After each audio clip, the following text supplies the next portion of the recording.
Hi, everyone. Well, no matter what time of year it is, it's always worth checking in with a big question. Am I really charging what I'm worth? So that's why I'm bringing back this standout conversation I had with John Ray, business advisor, pricing strategist, and author of The Generosity Mindset. John breaks down the emotional side of pricing, how generosity and confidence go hand in hand, and why most of us are selling ourselves short, sometimes without even realizing it.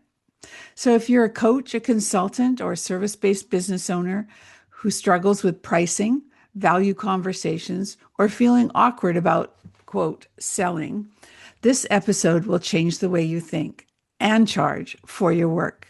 Let's revisit this insightful episode with John Ray.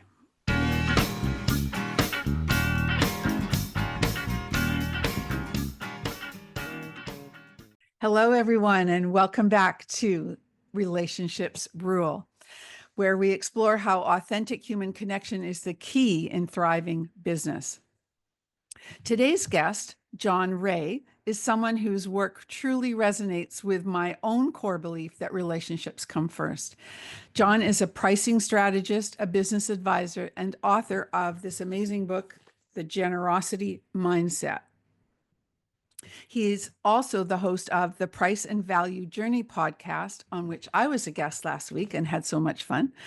In this episode, we're going to look at how generosity, when it's sincere and strategic, can be a powerful force for building trust, creating impact, and growing a sustainable service-based business.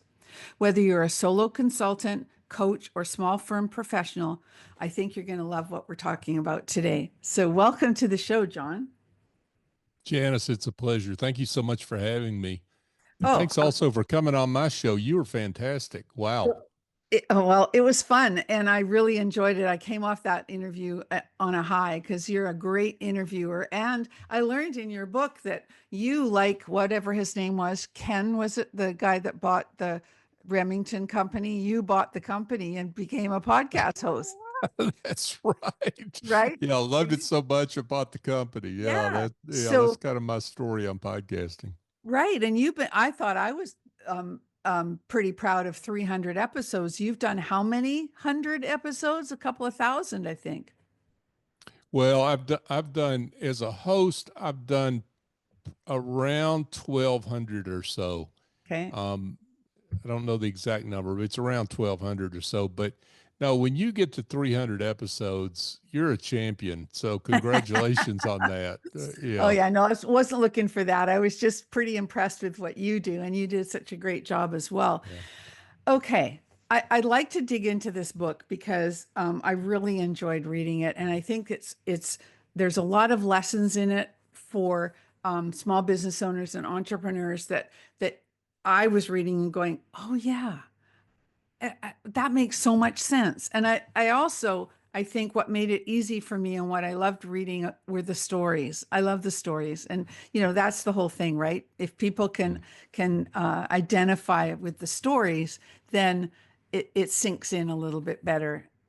So first of all, I think you were in corporate, right? For many, many years. Yes. Yes, Hmm. as most of us were. And then Right. we leave corporate um and some of us thrive and some of us struggle for a while. And I had a guest on my show, actually it just went live yesterday, David Schreiner Kahn, and he talks about corporate refugees and how he helps them succeed in business. And so, Hmm. a lot of us are corporate refugees and trying to figure it out.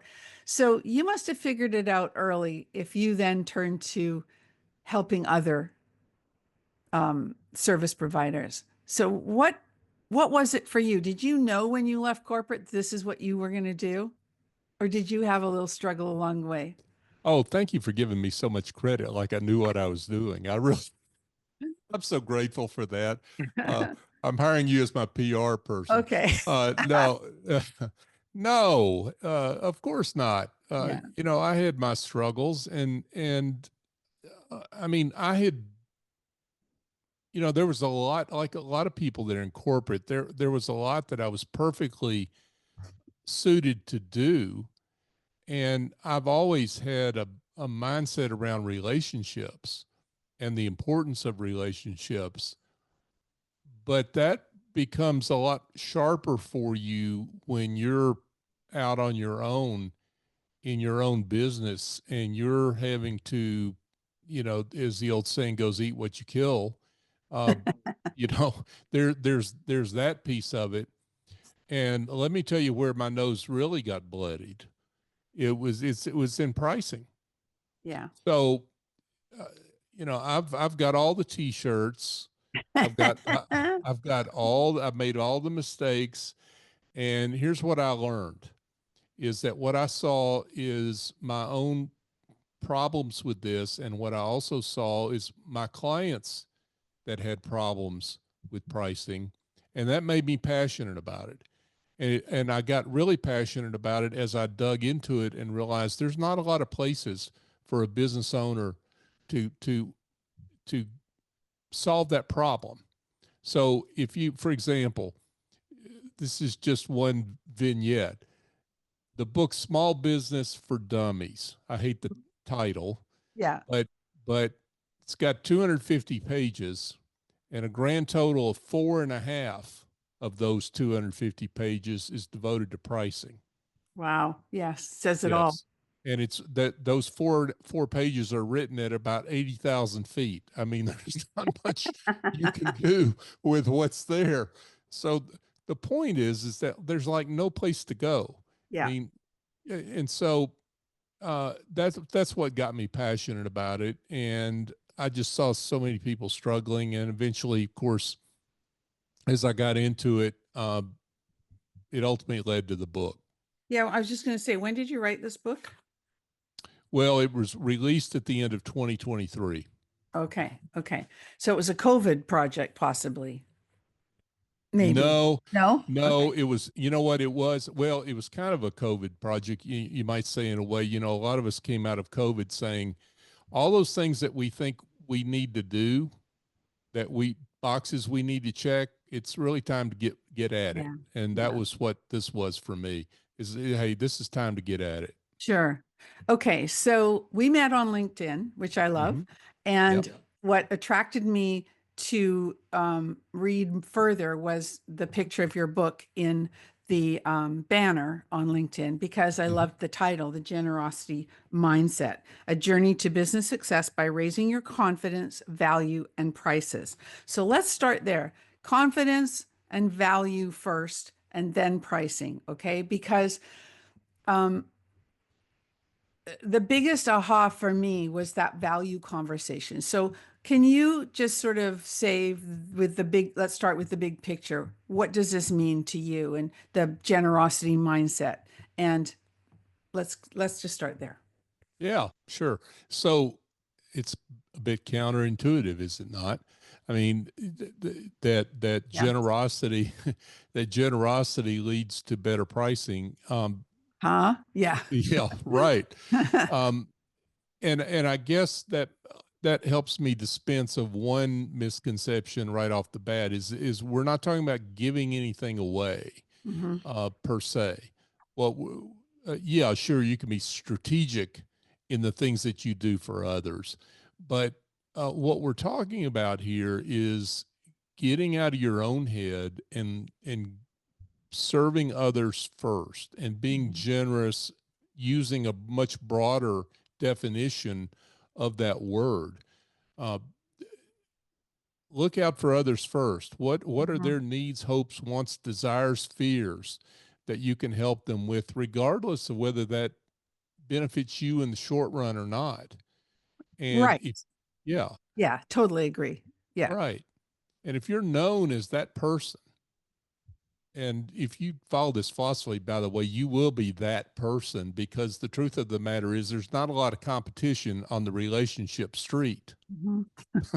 It's strange but true, right? Yes. Right. Even Yeah. despite all your efforts after 300 podcasts, Janice, there's just not a lot of people that really do it. No, There's a I lot of know. people that say they do it.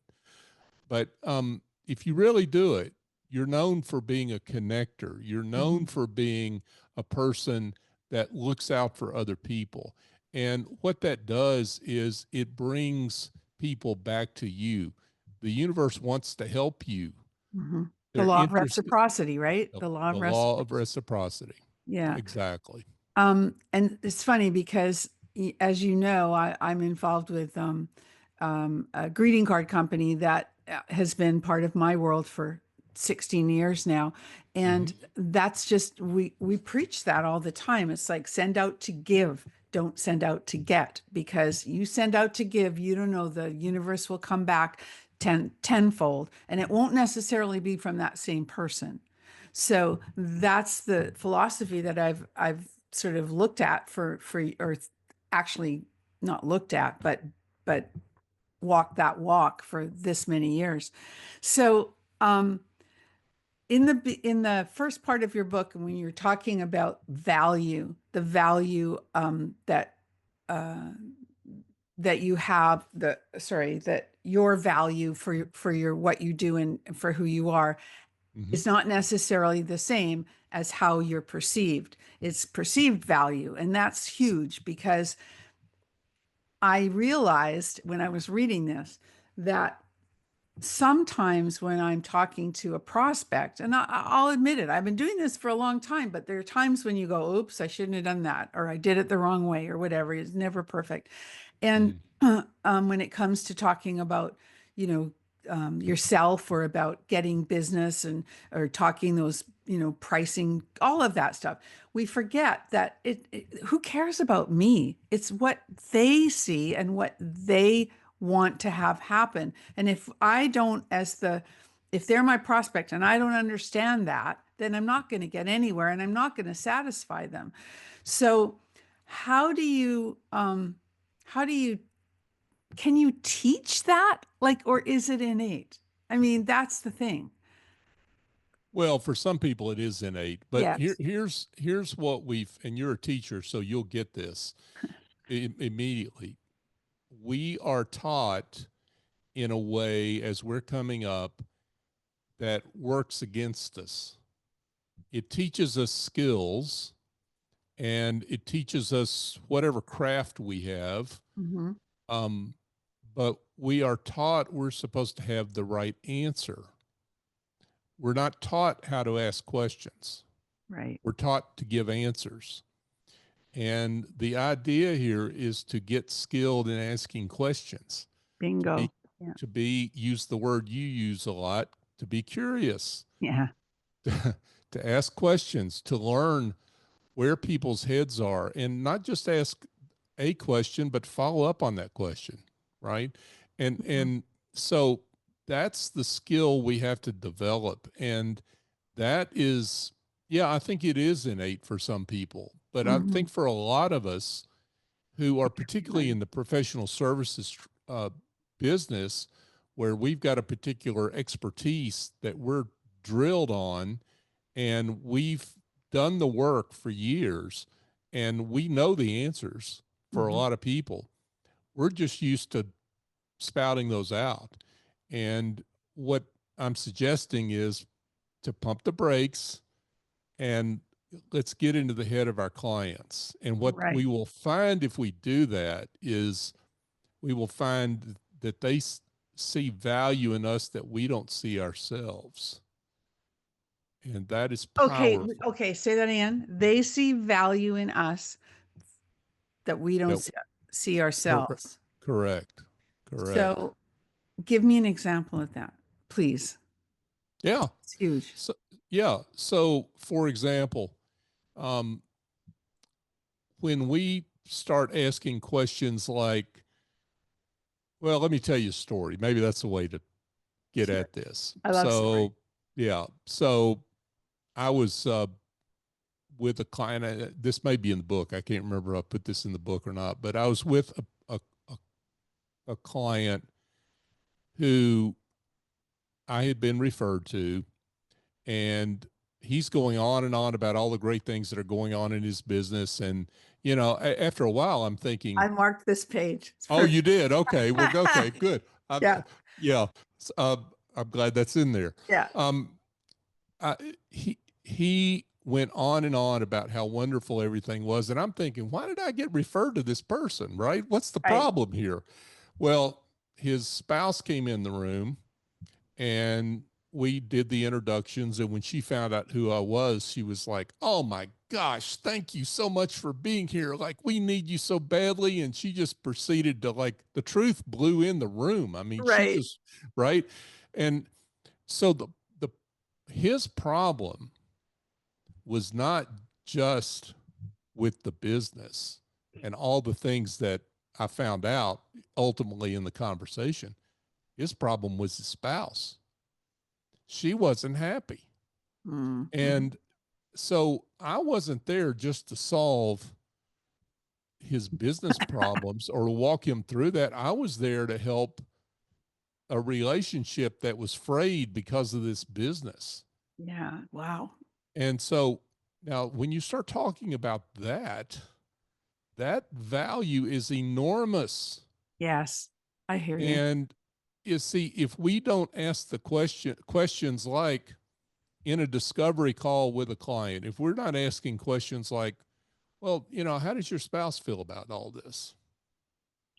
See, then we don't find these things out Yeah. and we don't find out where clients see value. And what we do, if we get there, what we'll see is they see much, much more value than we see ourselves. And because all we're looking at is the job, Right. right? Right. That uses our skills, not the outcomes that Mm-hmm. come out of the transformation that we bring. Mm-hmm. And uh, in what you just described is having the skill as well. I have to call it a skill of being a really, really good listener. We have to know how to ask the right questions, which takes curiosity. I believe that we have to do that. And Mhm. then it's about asking, and then it's about listening and really listening. And I already today heard you say a couple of things about me that, and we don't know each other that well. We've had maybe three conversations, Mhm. but you have come back to me with, I know you're a curious person, Janice, so you've done your homework, and you know I'm a teacher, and you've said these things to me that make me notice that you've paid attention. So those things are important in having that conversation to think. He understands me. He knows where I'm coming from.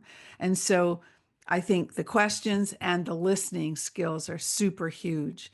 So, how do you then show that you, uh, well, because you go from the value conversation where they spill their beans here, and in this example you've given, and now you've got to bring it around to how you can help them that will not just help the business, but everything else. So, is that in the same conversation? Is it, does money get talked about in that conversation? Yeah, that's a great question. It so it depends on the client. Mm-hmm. What I would say as a general proposition is your ability to price is either constrained or enabled by the depth of the value conversation that you're willing to have with a client. And sometimes that value conversation is a couple of conversations, maybe even more, Mm-hmm. that you have over time. Uh, if it's a client, a current client, you're always having a value conversation. I think is there, it's ongoing. Mm-hmm. Is because you're checking in to see where the client sees value in the whatever transformation you're helping to enable. So that's, I think, it really depends on your willingness to have the conversation. But then, of course, some clients are impatient, right? They want to get to what the bottom line is, what the pricing is, and that kind of thing. And you can be uh, herded into that because you kind of want to get there too. You want to start talking about what the scope is and all that Yeah. kind of stuff. Yeah. So it really, there's some conversational muscle that we have to develop here, and it takes some practice. This is why one reason I call my podcast the Price and Value Journey. It's a journey. We're learning these things, right? Yes, true, Yeah. true. Knowing when to speak price and when is the right time or not. Sometimes though, they come in at the beginning and you talk about this in the book as well. And they say, so how much do you charge? And you don't Mm-hmm. even know them. And you know that, right? So you have a great answer for that. I think you already used it once. It depends, right? Well, yeah. I mean, I understand your interest in that. It Here's the deal. All my clients are a little different, and they have different needs and concerns, and we need to have a conversation about your business. And first of all, even just to decide whether I'm the right fit, because I Love may that. not be the right fit. Yeah. And if I'm not, I'll find a good place to refer you. Um, Hmm. but it requires a conversation, and Right. and and so that I can help you understand like what the best prescription is, I guess, for your business, Hmm. and then the pricing comes out of that. So with the type of clients that you work with, um, are some of them in businesses where they're kind of in and out with clients? Like maybe they do, a few hours work for them and then it could be done. So, because I feel sometimes that the work that I do is just a blip along the way for these people to get them, say looking better and using LinkedIn more effectively because they don't really know how to use it. But I think sometimes it takes more time or could take more time than it does because they go, as I have done in the past, where I've spent money on something to learn system or something, and then I don't go back for the follow-ups or the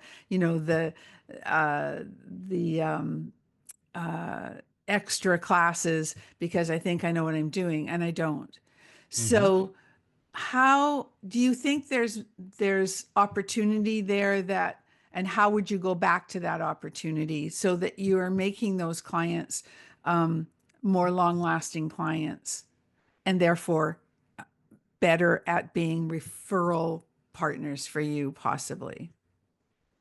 Yeah, that's a great question.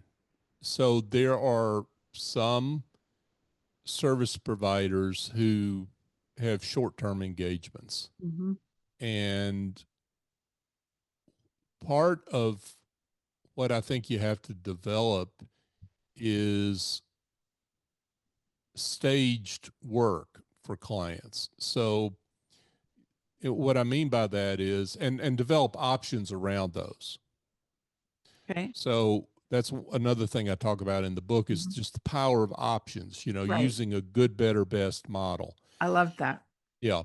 So what you can do is you can take um, that model of the journey you take clients through, and in your business is a great example where you can do a profile overhaul, Hmm. but that only takes them so far on Right. LinkedIn, right? Right.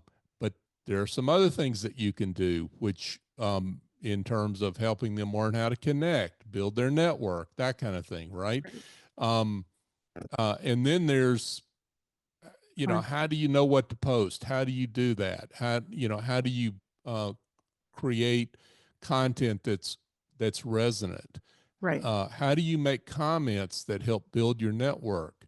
I mean, so this is something a lot deeper, right? Right. We've just described a good, better, best model right there. Hmm. And so what you can simply do is create a model that has these three options, Hmm. and the good is for folks that are just getting their sea legs on LinkedIn, you might say, Right. or have ignored it for quite some time, and Right. they're just not ready to take the full plunge. Right. Um, but what happens is that you've those good clients, the ones that you've done that profile overhaul for, Hmm. they're sitting there waiting for Yes. the next level whenever they're ready. Yes. And given your skills at relationship uh, tending, shall we say, you're going to be following up with them in a non salesy, elegant way to say, hey, not bugging you, just here when you're ready. Yeah. Yeah.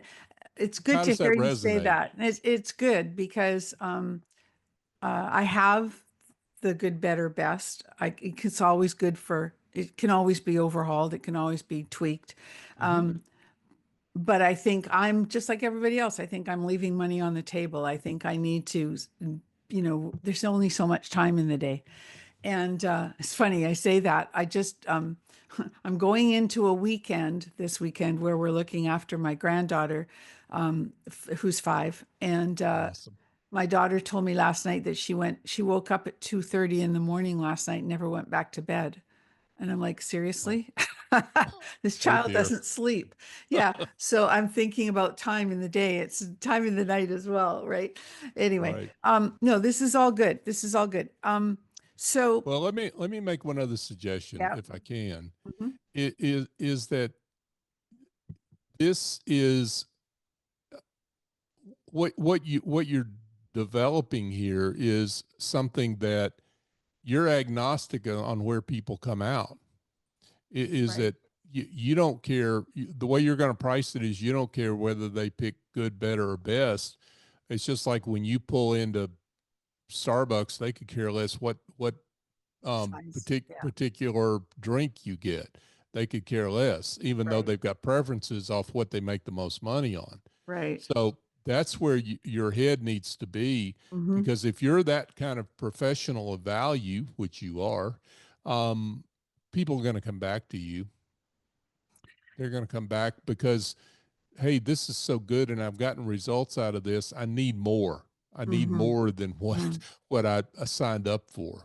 Right. No, I love it. That's so true. It's like, and at the same time, if they just, for example, chose the good option, and then you spent that time with them, they built the trust. You've built the trust with them that will also open that door to doing some more work when the time is right. Yeah, That's because they right. trust you for sure.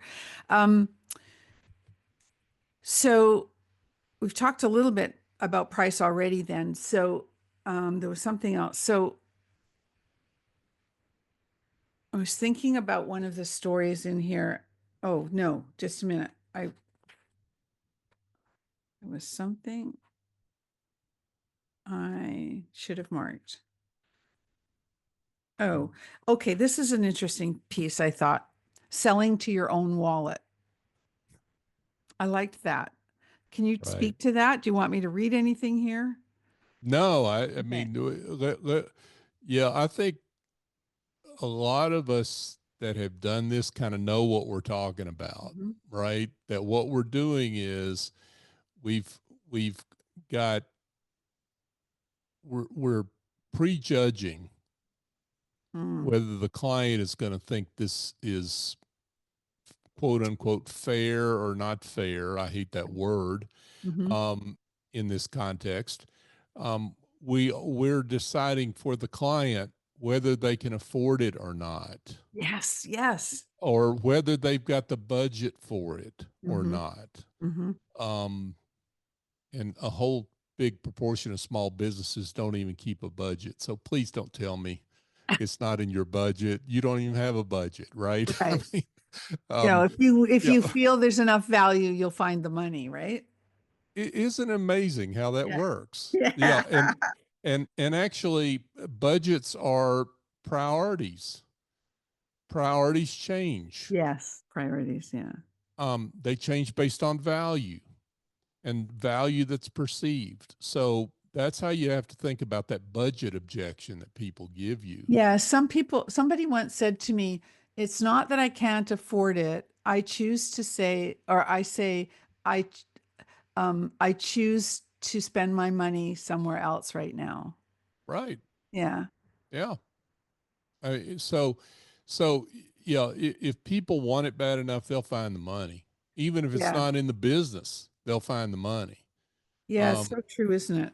yeah. Um, So, uh, s- what we've got to get to a point as service providers is that we're not prejudging what people can afford, how they'll pay for it, anything like that. The question is, the comparison here is the value that I'm delivering as a service provider relative to pricing that takes just a little piece of that value. And that suddenly this is an investment. It becomes an investment. It becomes um, a linked exchange that I'm delivering value and you're getting a big outcome for the price that you're paying. so in so many, oh, I'm sorry. Someone's trying to get hold of me. Um, in so many service-based businesses, um, that threw me off. Um,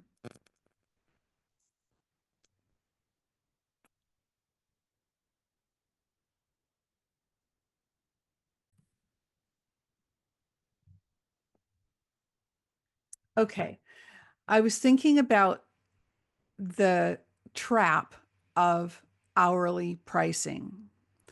And when you are providing a service and you've already brought the value conversation and you understand where the client's coming from and what the transformation needs to be. And how do you get, because it's a stickler for me sometimes trying to think of, okay, if I'm not charging by the hour, how do I set my pricing? So Mm-hmm. can you speak to that? Yeah. Yeah. So the where you need to be is this is where the questions come in Hmm. is getting clients to verbalize where they see value in transformation and how much that value is. So let's go back to our example of the guy whose business supposedly had no problems. Right. And suddenly it does have problems. And the biggest one is his business partner, his wife, you know. Yes. So, um, so when when I hear that, what the way I should have responded to him is to say, hey, what would it look like at if you had a lot more peaceful home life? Hmm. What would that look like? And you start people down the road of thinking about Hmm. what transformation looks like and feels like and how it changes things for them. And what you get to is a point where it's not just about how much more money the business made or like if you're an accountant, how much taxes you saved or something like that. It's not just the outcome of the engagement per se, it's what you're able to do because of the transformation Hmm. Hmm. that is much bigger than the work itself. So, um, what does peace at home look like? It's priceless. Right. So, what does that do? What that does is it it's a much higher value. Hmm. It's value that's priceless, of course, Yeah. but it increases willingness to pay. Yes. Yes, I see. So, um, here's a little cheeky example for you. Um, you don't think um, when you factor in what the cost of college education is, Yes. condoms certainly don't seem too expensive anymore, right? So, see, this is the point. It's like you've got to get to a point where people are thinking about the long term implications of the transformation Yeah. and what that enables them to do with their business, with their lives. What does it mean that I can take the family to Rome, Italy, where we've always wanted to go, instead of, the usual vacation we've always done. Right. What does that Right. mean? Yeah. Right. So Yeah. see, it's these things you've got to get to. And when you can get to that, it just changes everything in terms of willingness to pay and the kind of pricing you can achieve. I think we've come full circle because I think that again goes back to the value conversation first. So, Right. right.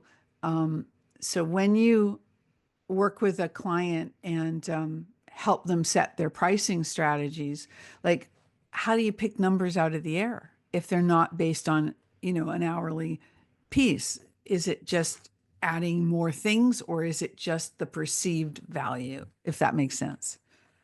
No, that does make sense. It's actually both. Okay. So it's certainly getting at where clients perceive value, sharpening the saw when it comes Hmm. to asking the questions that uncover where clients see perceived value. But frankly, a lot of clients that I work with, what they what they don't see is all the different ways they and different kinds of ways they deliver their service that have value. I mean, for example, how fast is this engagement going to work or unfold? Hmm. How fast will Oh, that right. happen? Okay, that's another example in your book. Yes. Okay. Right. Good. So Best. speed. Yeah. Um, um, so Janice, are you and I working over, we're my hair is on fire to take care of my LinkedIn issues, Yep. and I need as much of Janice as I can get for the next 2 weeks. Yep. I had a Um, client recently that just did that. She paid the top price. She said, but I have to get it done by the end of March. there you go. Yeah. So somebody that's in a hurry, Yeah. uh, they've got a higher willingness to pay. Hmm. Um, am I working with Janice or am I working with Janice's assistant? Hmm. There's another one. Hmm. What's my access to Janice? Hmm. Okay. Do I get email access only? Can I call you? What's my access? See, there are all sorts of Sure. different ways that the service is delivered. Yeah, that's perfect. And I think you also had an example in the book as well about, I think it was uh, was she, it was either the bookkeeper or it was the organizer where you had a chart in there and you Mm-hmm. showed the percentages and you're a finance guy so you looked at the money as well but the chart was good and I think that's there's so many good things I said there's so many good things in this book so am I right there you remember Yeah. that yeah okay. Well, yeah. Well, and here's one example that I used in the book too that might be helpful. Is I had a garage door problem, Oh, I love and this story yeah. yeah, and long story short is the guy came out right that afternoon, and you know he could have charged me a whole lot more than he charged me He still because overcharged you. well his well, his problem is that he didn't ask enough questions to Yes. understand why I was motivated to get it Yeah. done that day. Yeah. And and the motivation was my wife wanted this Yeah. thing done now. Yeah. Do it do, now. do it Yeah. now. And Yeah. so I would have paid a lot more than he charged me. Yeah. He could have paid me a rush charge Yes. Yeah.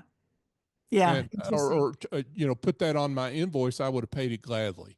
Or he could have said, if you want to save some money, we can get out there next week. Yeah. And Yeah. But it's funny because you just made me think of something that I'm not going to go into in this conversation because it's just makes my blood boil.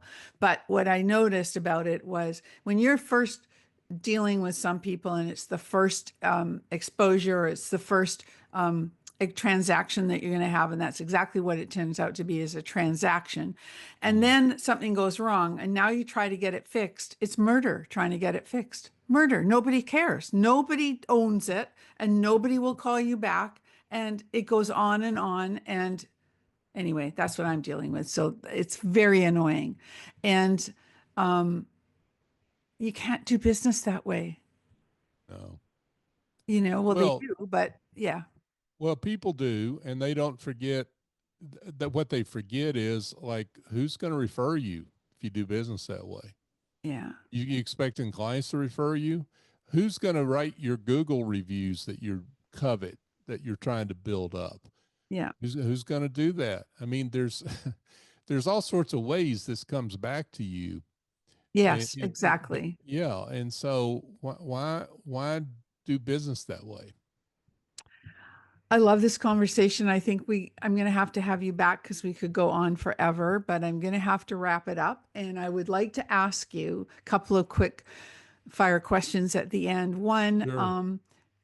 do you, I noticed you quoted a lot of books that I recognized in your book, some of the good ones from way back and still classics. Do you read today? Do you read business books? Do you read novels? Do you read in book form? Do you read audibly, listen? Do you watch? What do you do? I typically read Oh, is real what books. I do, but I also I like Audible for on the go. It Okay. depends on the book, but Okay. yeah. Okay. Do you listen to podcasts? Oh yes, Yeah. Okay. absolutely. What's your favorite one? What relationship rules? What do you Ah, think? you got to get it right, though. It's relationships rule. Yeah, there you go. There you go. Uh, Okay.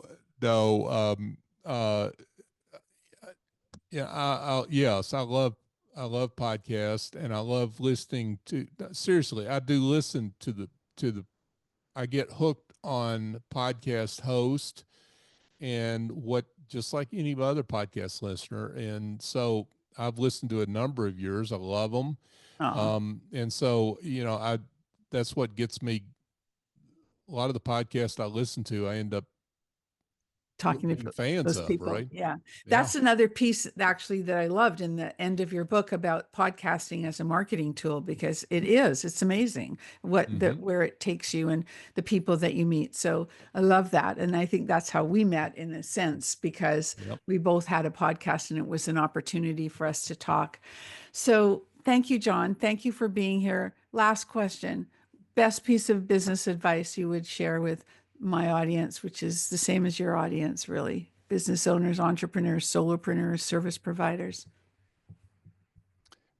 Just understand that clients see more value in you and what you do for them than you see yourself. And if you understand that and make that a part of how you communicate, how you deliver your service, how you position your service, your business development, it will change everything. It'll change your pricing.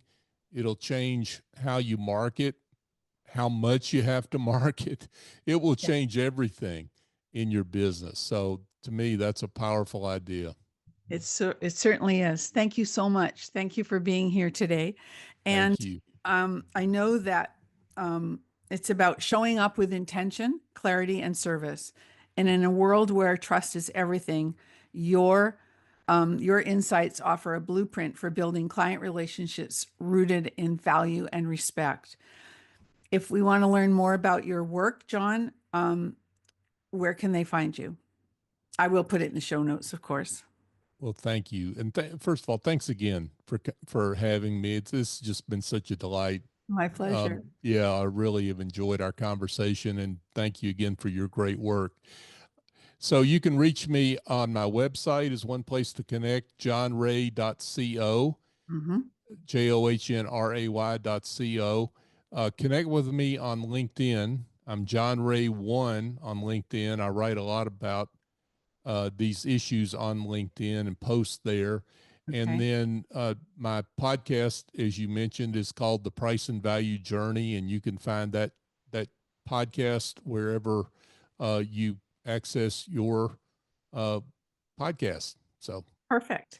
And your book, The Generosity Mindset. thegenerositymindset.com to learn more about my book. Perfect. Thank you so much, John. Again, it's been a pleasure talking to you. And thank you to my audience. Please remember to stay connected and be remembered. If today's show inspired you to make a new connection, why not start with me? Head over to LinkedIn and connect with me. Be sure to let me know you are a podcast listener because I select one listener each month who connects with me on LinkedIn for a complimentary profile audit. Don't forget to stay connected and be remembered.